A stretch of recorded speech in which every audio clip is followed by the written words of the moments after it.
right, guys, fire away. So first of all, I guess from your perspective, what made this a good next step for you in your career? It was a combination of some things. Being able to come back to the state of Montana, having been at Montana Tech for 5 years, we loved living in the state, and step up level-wise, come to the FCS level. I think a place like Montana State's like a dream job. I love calling plays, and obviously I was a coordinator for a long time and was the head coach the last 2 years at Mines in Golden, and kind of just wanted to get back to just doing that part of it, being up in the box calling plays.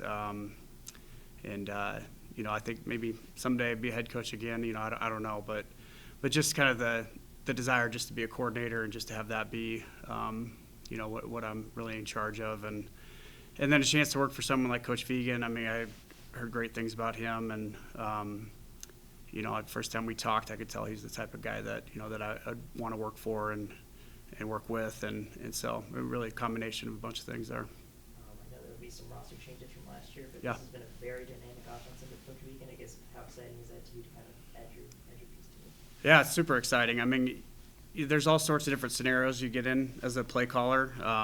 Where some places where you got to fix things, and but that's not what I've walked into. I'm trying to get right in stride with it and identify what aspects are back that we can still run, and some things that maybe we need to tweak and change. And I've been here a week, so it's going to be an ongoing process. But obviously, there's great things in place. There's a lot of really good, exciting players back, and so it's definitely exciting to become a part of something like that. This program has a really dominant run game, especially in the past few years. Just what stands out most to you about that culture and this offensive line and the culture in that room as well? Yeah, it definitely starts with the offensive line. I mean, that's a big physical group up front. I think there's good experience back. I know there's some great guys that have left, but yeah, I mean, when you have guys with size, with length, and can move the guys in front of them, and you got a chance. And the running backs run real hard. I mean, they're downhill all the time. There's hardly any lost yardage plays, at least with what I've watched.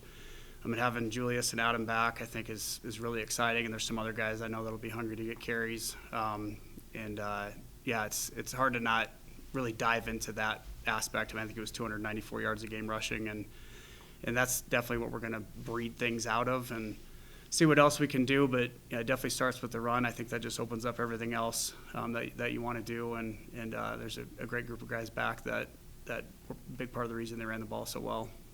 You've been very successful obviously as an offensive coordinator and head coach at the D2 level. What kind of makes you confidence-wise know that you'll be successful at this level? Well, football's football. I mean, the rules are the same, and going D2 to FCS is definitely a step up, and it's a challenge. I mean, that's part of why I wanted to do this. But there's things I think that are very applicable. I mean, coming in and, I'm going to learn the system here. I'm not just making all these players learn the system I've been running, but being able to blend some things, bring some different ideas in with a system that's already in place that I know is successful is exciting. And there's things that are definitely a challenge within that. I mean, I've called plays for a long time, and I've called some of the things I've called the same since 2008 when I first started doing it. But that's honestly part of the fun, is now I get to do something new. But football's football. It just boils down to a lot of the same rules and the spaces on the field, and the length and width are all the same, and guys want to win, and it's awesome to try to do that at a higher level. How would you describe the offense you ran at Mines and at Montana Tech? Yeah, when I went from Tech to Mines, I kind of did similar to what I'm doing here as far as coming in and learning a system. So I had what I had been running at Tech, and I needed to learn Mines' system and see what I could blend. So some of the same aspects as far as that goes. And we were a lot of different things at Tech because we got in certain situations, but a lot of RPO, multiple inside zone, outside zone, gap schemes, trying to pair it with quick game RPO, but then dialing up shots and being real balanced in the pass game. So at Mines, I probably got a little bit more into the true RPO slant world and a lot of the different aspects that they had been running, and just kind of melted that thing together. And here, obviously, there's been more of a run game emphasis. And so I just got to pick my spots on what I want to bring in certain ways. But, probably a little bit more pass game versus the run game, and we were always around 300 yards a game passing at Mines, and that wasn't even what they had been doing before that. They had even bigger numbers. So, but, my first year there, I think we ran for 252. So you really just got to tilt it toward what you have and what your best assets are on your team, and so that's what we're going to continue to do, and try to just do what our kids do best and see where that goes. And whoever's at quarterback, obviously that's the big player on the offense as far as what you're going to lean into the most and what that kid's capable of. But we want to do a lot. I think the more that you do well, the harder you are to prepare for.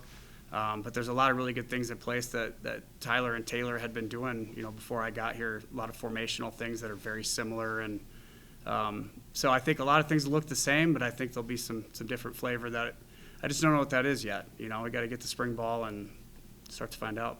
Yeah, I read that the spread and the power rushing attack are kind of the Yeah. key tenets of Mines. Is that fair? Yeah, there's all these cool little trendy things that guys like to label their offenses on. We just play ball. We try to be multiple and be hard to prepare for, and hopefully our kids have fun. When you get to the season week to week, and then you build it around the same things, but then you alter it as you go along and try to stack plays on plays and be progressive all the time. And but yeah, there's a lot of different aspects. Love the power running game, and that's not necessarily running the power scheme, but just being physical up front and trying to put fear in the defense and play the math game. If they're crowding the box, be able to throw the ball down the field and take space, and manipulate it and create it with formations. And if they're spread out, pound the football, and just get people on their heels. Ideally that's what you want to do.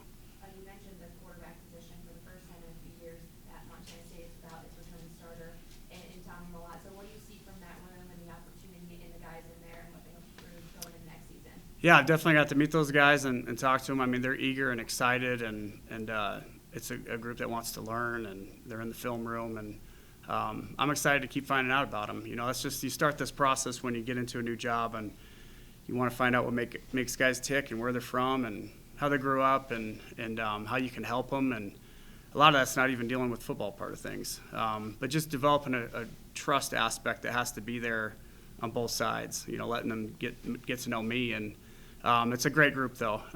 You definitely can see the eagerness in their eyes, and they're excited for their opportunity because it's going to be a competitive spring. And I'm curious to see how far that gets, if we come out of spring with somebody that's far ahead, or if it's still pretty tight and carried into the summer and into fall camp. But it's exciting. It's just a process going through the evaluation. And, like I just said, you got to get to spring ball. You can sit there and go through as much film as you want and have all these ideas, but when it boils down to is those guys got to go prove it.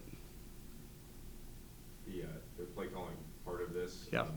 And it's the collaboration, blending things. How much is Vegan kind of letting you, take the reins and do with the offense, or how much are you and him and the other, new offense coaches especially kind of collaborating on or planning to collaborate? Yeah, I think Coach Vegan will remain pretty lockstep with what we're doing. Obviously he had great success, and so that's another thing for me, being able to come into a place and learn from a guy like him that's been where he's been, and has done a great job. It's definitely not going to be a departure. I doubt we'll do anything that he's not aware of. But I also think he hired me for a reason. He knows I've got experience and the things that we've been able to do other places. But I love the O staff. The guys that. Two other coaches are new, Matt Smith and Justin Mesa, and it's been real fun getting to know those guys and getting in the room and watching film together and just kind of seeing where it goes, But you, as a coordinator, you are the one calling the plays and kind of making the ultimate decisions in the room, but you got to take input from other people because everybody's in the room's got great experience, and that process has already started, and it's been really fun so far. And we're still going to hang our hat on the things that have been done here, but it'll be fun to see where we really decide to take it with some of the areas that we're going to alter some things. If you'll be in the booth or on the field? I'll definitely be up. Yeah. Yeah, that's one of the things. Just I don't know how many games out of all the games I've called, how many times I've been up, but most of them have been up, and there's a reason you film from up there, because you can see everything, and I like that aspect of it. And it was a good experience, going from being at Mines and being up in the box as a coordinator, and then getting the head coaching job, and I wasn't going to be in the box then, so calling plays from the sideline, that was good. But I would always think to myself, God, I miss being up in that box. And not just because it's warm in there on the cold days either, but it's just kind of nice to be away from everything and just kind of contained, and I like that aspect of it. That's where I've probably felt at my best doing it. When a program like this loses so many seniors, obviously there's a massive senior class with all the different rules and COVID and all that stuff. Yeah. How much motivation, if any, does it give you to kind of go out and show what you're capable of when they Oh, yeah. lose so much? Well, it's exciting. I mean, because you want to help prove for the guys that are coming back that they're here for a reason, that they're a part of that success. And then you also want to prove yourself as a coaching staff that, and a program that you can keep pushing forward and stay the course on what the mission is. And because the ultimate goal hasn't been reached here, you know, and I've been in those situations. I've coached the national championship games and had to regroup and try to make another run. And, you know, it's a challenge, but it's an exciting challenge. And I mean, you watch these guys work out, and they are hungry. And it's going to be fun to see them compete in the spring, and I can't wait to go to battle with them.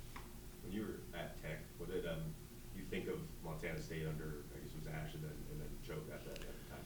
Yeah, I mean, it was awesome being able to go to camps during the summer and be around their staff and be in these, you know, the stadium, and it was always in the back of my mind, like, it'd be amazing to get to this type of level and coach. And, you know, I came over and talked ball a handful of times with Tim Cramsey, especially when he was here, because we had gotten Quinn McQuarrie to transfer, and I wanted to pick his brain on what he'd do with Quinn. That was going into the 15 season. And then Brian Armstrong, Matt Miller, I'd come over and talk ball with those guys.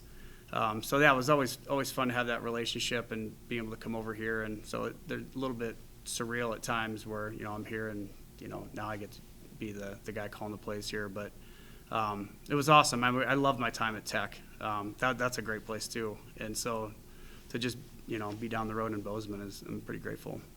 And I did kind of side note, but the East-West Ryan Ball saw that there was a long snapper from mine who was there, and Yeah. Montana State had Marcus Weir there too. Yep. What were your thoughts on that dynamic? Yeah, Josh Wojciechowicz, yeah, he's a great long snapper. I think he went to a camp in Tennessee last summer, and just about every long snapper was there in the whole country, and he got ranked in the top 5 out of every level. So we knew he was going to have a pretty good chance to get in there. Yeah, it'd be nice to have Marcus Ware back. He was a good one, but it'll be fun to see what he does. All good? All right. Awesome. Thanks, everybody. I appreciate you guys. Nice to meet you all.